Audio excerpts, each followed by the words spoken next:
Subscribe करियो असांजो official YouTube channel Sindh TV HD Islamic ऐं वधीक अपडेट लाइ बेल आइकन ते क्लिक करियो। औज़ु बिल्लाहि मिनश शैतानिर रजीम। बिस्मिल्लाहिर्रहमानिर्रहीम। अल्हम्दुलिल्लाहि रब्बिल आलमीन। अस्सलातु वस्सलामु अला अशरफिल अंबिया वल मुरसलीन।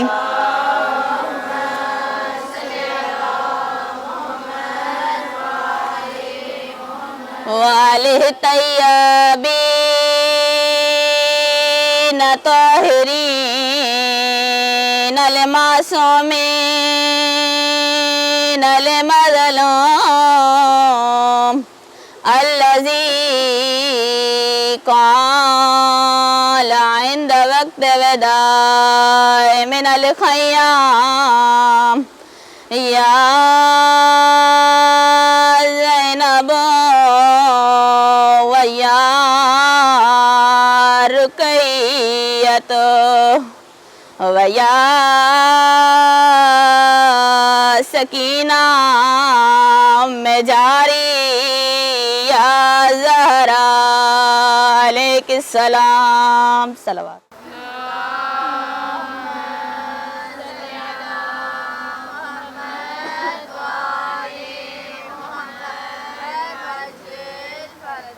औज़ु बिल्लाहि मिनश शैतानिर रजीम। बिस्मिल्लाहिर्रहमानिर्रहीम। खुदावंद आलम पंहिंजी लारे बेऐब किताब में कुरान मजीद में सूरह हमद जी आयत नंबर 6 में इरशाद फरमाए रहियो आहे इहदिनस सिरातल मुस्तकीम। यानी पाक परवरदिगार आलम पंहिंजी किताब में इरशाद तो फरमाए ए परवरदिगार आलम मूंखे कायम रख हिदायत ते। सैयद मुजाविर हुसैन रज़वी इन जी तफ़सीर करनि था एहदना जी त ए परवरदिगार आलम हिदायत ते कायम रख ना के हिदायत फरमा। हिदायत ते कायम रख ना के हिदायत फरमा। त ॾिसो हर बंदो हिदायत जो मोहताज हूंदो आहे। यानी इंसान अगर आला मंजिल ते वञण चाहींदो आहे, आला मकाम ते वञण चाहींदो आहे त कंहिं चीज़ जो मोहताज हूंदो आहे, कंहिं शइ जो मोहताज हूंदो आहे। कहिड़ी चीज़ जो मोहताज हूंदो आहे? सिरात मुस्तकीम जो, हिदायत जो मोहताज हूंदो आहे। अगर हिदायत न मिलंदी त इंसान गुमराह थी वेंदो। अहिड़े तरीक़े सां असांजो पैगंबर मोहम्मद मुस्तफ़ा सल्लल्लाहु अलैहि वसल्लम भी हर जगह हर मंजिल ते इस्तग़फ़ार कंदा हुया। नबी करीम इस्तग़फ़ार इन लाइ न कंदा हुया त मुंहिंजे ज़मे गुनाह आहिनि, बल्कि इस्तग़फ़ार जे ज़रिए नबी करीम चवंदा हुया मां इन करे इस्तग़फ़ार कयां थो त हिन इस्तग़फ़ार जे ज़रिए मूंखे आला मंजिल ऐं बुलंद मक़ाम मिलनि। बर मोहम्मद आले मोहम्मद सलावत।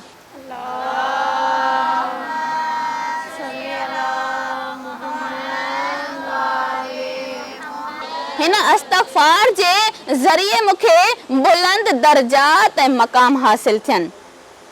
इहदिना जो मतलब यानी सिधो रस्तो आहे, सिधी राह आहे। इहदिनस सिरातल मुस्तकीम यानी उन्हनि जो रस्तो आहे। आइमा मासूमीन अहले बैत अंबिया सालिहीन ऐं मुत्तकीन इंसान। इहदिनस सिरातल मुस्तकीम यानी सिधो रस्तो आहे, सिधी राह आहे।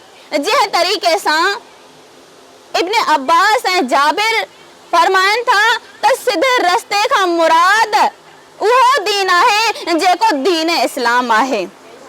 जेको सिधो रस्तो आहे हू सिराते मुस्तकीम जो रस्तो आहे। अगर कोई इंसान सिधे रस्ते ते हलंदो त सिराते मुस्तकीम ते वेंदो, अगर कोई इंसान सिधे रस्ते तां हटी वेंदो त हू गुमराही जो शिकार थी वेंदो। जे तरीक़े सां खुदावंद आलम पंहिंजे पाक कलाम में सूरह इनाम जी आयत नंबर 161 में इरशाद फरमायो आहे, कुल इन्ननी हदानी रब्बी इला सिरातिम मुस्तकीम दीनन क़य्यिमा मिल्लत इब्राहीम हनीफा व मा कान मिनल मुशरिकीन। यानी दीने इब्राहीम एक बेहतरीन आइन आहे, बेहतरीन दीन आहे ऐं इन में कोई भी शिरक ना आहे। दीन इब्राहीम बेहतरीन दीन आहे ऐं कोई भी इन में शिरक न आहे।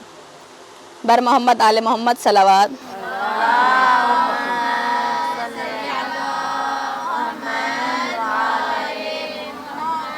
ही हिकु सिधी राह आहे ऐं मंजिल मकाम ते वञण जो रस्तो आहे। हाणे सवाल थिए थो त सिराते मुस्तकीम छा आहे? सिराते मुस्तकीम कहिड़ी शइ आहे? हिन जे जवाब में ॿुधाईंदासीं त सिराते मुस्तकीम उहा चीज़ आहे, यानी क़ुरानी आयतूं अल्लाह जे हुक्मनि ते पाबंदी सां अमल करण खे सिराते मुस्तकीम चयो वेंदो आहे।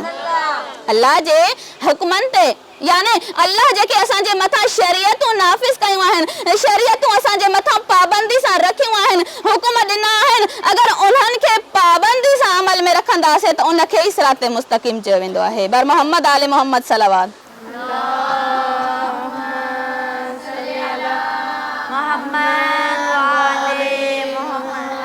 सिराते मुस्तकीम सिधी राह आहे, मंजिले आला ताईं वञण जी राह आहे। जंहिं तरीक़े सां सूरह यासीन में खुदावंद आलम इरशाद फरमाए रहियो आहे, अलम अहद इलैकुम या बनी आदम अल्ला तअबुदु शैतान इन्नहु लकुम अदुव्वुम मुबीन व अनअबुदूनी हाज़ा सिरातुम मुस्तकीम। ए औलाद आदम, छा मां तोखां वाइदो न वरितो आहे, छा मां तोखां अहद न वरितो आहे त शैतान जी पैरवी न कर, शैतान जे पोयां न लॻ, शैतान जे अमल ते न हल। अगर शैतान जे हुकुम ते हलने त गुमराह थी वञे, अगर शैतान जी पैरवी कने त गुमराही में किरी पवने।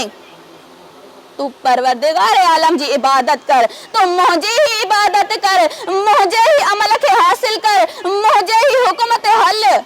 ही तोखे सिधो रस्तो वठी वेंदा, सिधी राह में तोखे वठी वेंदा। अगर तू शैतान जी पैरवी कई गुमराही में हलियो वेंदे ऐं शैतान तुंहिंजो खोलियल दुश्मन आहे, वाज़िह तुंहिंजो दुश्मन आहे, हू तोखे दीन इस्लाम तां हटाइण चाहे थो। अगर तुंहिंजो ईमान मज़बूत आहे, अगर तुंहिंजा कदम साबित आहिनि, अगर तू उन जी पैरवी न कने, आइमा अहले बैत जी पैरवी कने त हमेशा मंजिल मिलंदी। बर मोहम्मद आले मोहम्मद सलावत।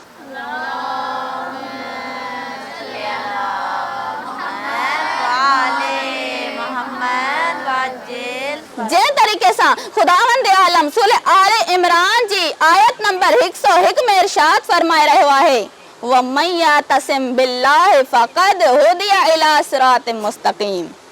जंहिं अल्लाह जे रहमत दामन खे मज़बूती सां पकड़ियो उहो सिराते मुस्तकीम जे रस्ते ते हूंदो। अगर जंहिं इन खां इनकार कयो उहो हमेशा गुमराह थी वेंदो।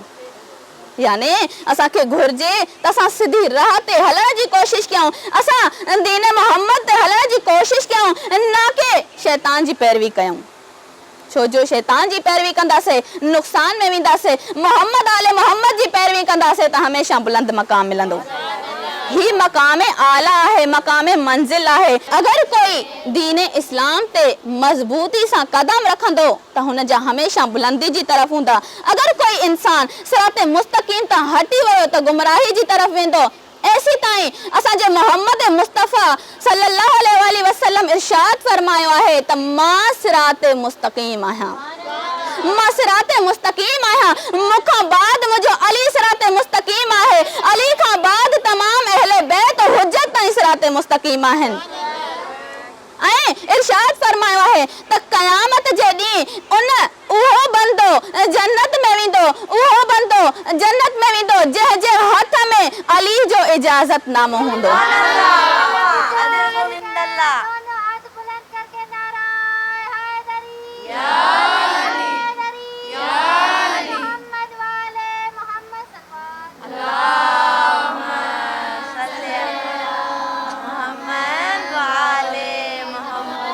जे हथ में अली जो इजाज़तनामो हूंदो उहो ई पुल तां गुज़री सघंदो। अगर अली जो इजाज़तनामो हथ में न हूंदो त उहो बंदो पोइ ते रहिजी वेंदो, छो जो इजाज़तनामो हथ में न आहे। अली जी विलाह हुनखे हथ में न आहे, अली जी मोहब्बत हुन सां गॾु न आहे।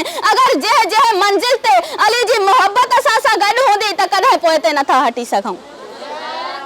जेसी ताईं सिरात मुस्तकीम असांजे अंदर में, असांजे वजूद में बाक़ी हूंदी, सिरात मुस्तकीम यानी असांजा हादी अगर हिदायत कंदा रहंदा त असां सिरात मुस्तकीम ते हूंदासीं, आला मंजिल ते हूंदासीं। अगर असां हिदायत खां हटी वियासीं त मुनहरिफ थी वेंदासीं, शैतान जे पोयां लॻी वेंदासीं। इन करे जंहिं तरीक़े सां रसूल ख़ुदा जी, वरी मां ॿी हदीस बयान कंदी हलां त रसूल ख़ुदा वरी फरमायो आहे त मां सिरात मुस्तकीम आहियां, मूंखां बाद मुंहिंजो अली सिरात मुस्तकीम आहे, अली खां बाद हुज्जत ताईं पूरा सिरात मुस्तकीम आहिनि। ही तमाम 14 जा 14 असांजे लाइ सिरात मुस्तकीम आहिनि, असांखे मंज़िल ते वठी वञण वारा अहले बैत आहिनि। ऐसी ताईं हुज्जतुल वदा जो मकाम अची वियो, रसूल ख़ुदा अलल ऐलान कयो मन कुंत मौला फहाज़ा अली मौला, जंहिं जंहिं जो मां मौला आहियां उन जो अली मौला आहे। जेको मुंहिंजी हिदायत खे क़बूल करे थो अली जी हिदायत खे क़बूल नथो करे, जेको रसूल खे मञे थो अली खे नथो मञे, उहो गुमराह थी वेंदो। छो जो अली मोमा मां अली मां यानी मां जेसी ताईं कोई बंदो चवे थो मां रसूल खे त रसूल मञा थो, मां अली खे अली नथो मञा, त रसूल ख़ुदा मिसाल कहिड़ी ॾिनी आहे? जिस्म सर जी मिसाल ॾिनी आहे। चथो मां जिस्म आहियां, अली मुंहिंजो सर आहे, यानी असां जिस्म खे त मञूं था, सर खे नथा मञूं, गुमराह थी वेंदासीं। सर खे मञूं था, जिस्म खे न मञींदासीं, गुमराह थी वेंदासीं। रसूल ख़ुदा जन फरमायो आहे त मूंखां बाद अली हर मसले जो, हर सवाल जो जवाब ॾींदो। अगर कोई मसलो दरपेश अचे थो त जेसी ताईं मां खुद आहियां त सिरात मुस्तकीम मां खुद ही आहियां, मूंखां बाद जेतिरा भी मसाइल मसला थियनि था अली वटि अची करे पंहिंजा मसला बयान कयूं। अली उन्हनि सवालनि जा जवाब ॾियण वारो आहे।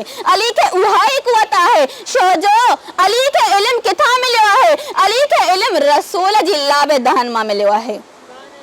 हिन करे हुन जो भी इल्म उहो आहे, हुन में भी उहा ई कुवत आहे, हुन में भी उहा ई ताक़त आहे। जंहिं सवाल जो रसूल जवाब ॾींदो उन सवाल जो अली जवाब ॾींदो। अली मुश्किल कुशा आहे, अली खे उहो ई इल्म आहे जेको रसूल हुनखे पंहिंजे लाबेदहन मां ॾिनो आहे। बर मोहम्मद आल मोहम्मद सलवात।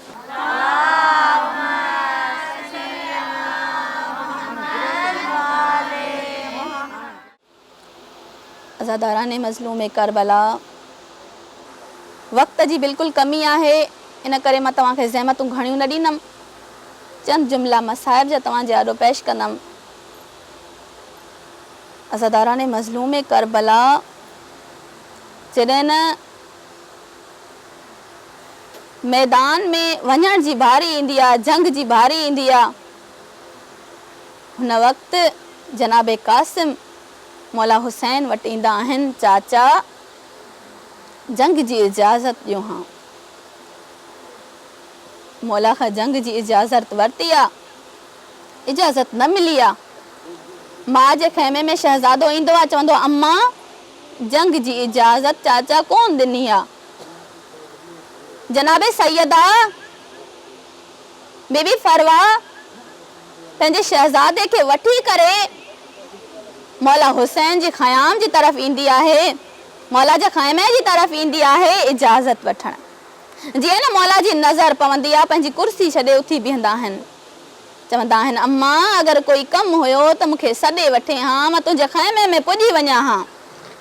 अज़ादाराने मज़लूम करबला बीबी चवंदी आहे आका मुंहिंजे यतीम खे कुर्बानी जी इजाज़त ॾियो हां।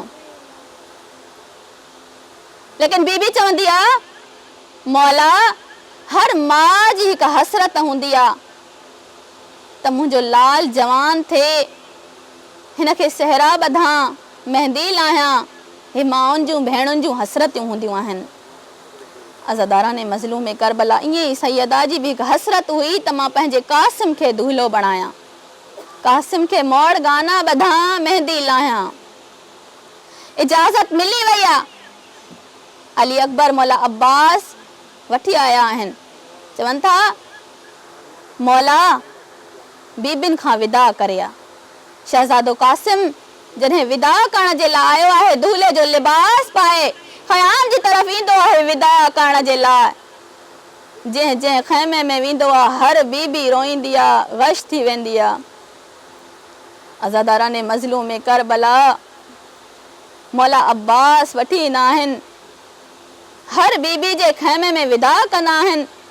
शहज़ादो कासिम जंहिं बीबी जे ख़ैमे में वेंदो आहे, जंहिंखां विदा करण वेंदो आहे, बीबी मिली करे गश थी वेंदी आहे।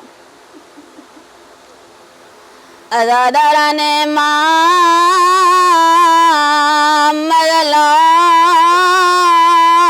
हसन जो यतीम शहज़ादो ओ मौला ख़याम में आया विदा कराया। हर बीबी जे ख़ैमे में आया विदा कया, बीबी रोई गश थियनि थियो।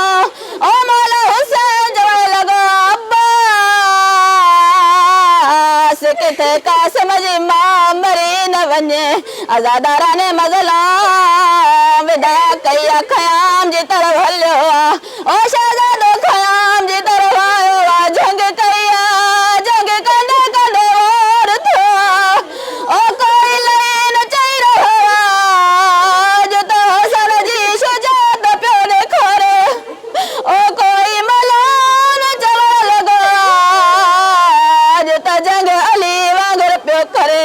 अज़ादाराने मज़लूम ओ मौला जी उम्र उन वक़्त 13 साल हुई।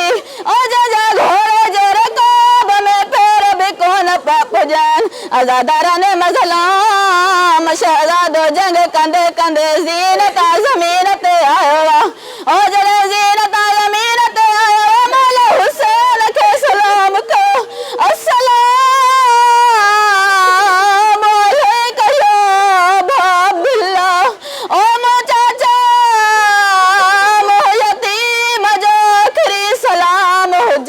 अज़ादाराने मज़लूम रिवायत मिले थी मौला जॾहिं हलियो आहे, चवंदो आहे कासिम तूं किथे आवाज़ ॾियां।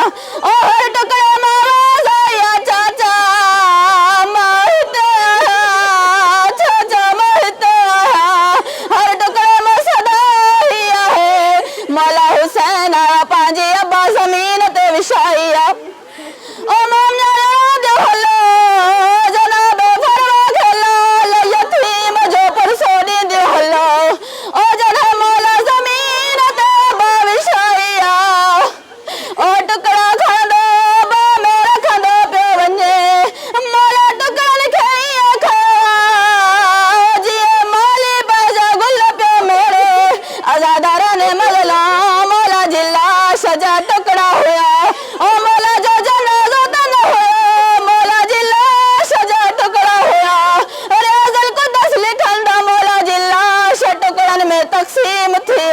अज़ादाराने मज़लूम शहीद मतारे लिखंदा मौला जी लाश चूर चूर थी वई आहे। ओ जॾहिं गठड़ी ॿधी ख़याम जी तरफ़ मौला हलियो आहे, बीबी वरवा चवंदी आहे मौला मौला छा मुंहिंजे यतीम जी क़ुर्बानी क़बूल न वई आहे। ओ मौला छा मुंहिंजो यतीम सम्झी जनाज़ो ख़याम में न आयो आहे। अज़ादाराने मज़लूम मौला फरमायो अम्मा ही कासिम जी लाश जा टुकड़ा आहिनि। अज़ादाराने मज़लूम जॾहिं लाश ख़याम में आई आहे, ओ बीबी फरमा हर टुकड़ो खणी बोसो ॾींदी रही आहे। ओ जनाबे ज़ैनब थी चवे अम्मा तूं छा पई करे। जनाबे फरवा चवंदी आहे ज़ैनब मां उहो चहिरो पई ॻोल्हियां जंहिं ते कासिम खे मोड़ ॿधा। ओ ज़ैनब मां उहो हथ पई ॻोल्हियां जंहिं ते कासिम खे मेंदी हणां। ओ मोमियारो हर माउ जी हसरत हूंदी आहे जवाननि खे मेंदी हणण जी। मां चवंदमि क़ुर्बान साईं जे मथां वञा। ओ क़ुर्बान साईं फरवा ते ताला लअनतुल्लाहि अलल कौमिज़ ज़ालिमीन।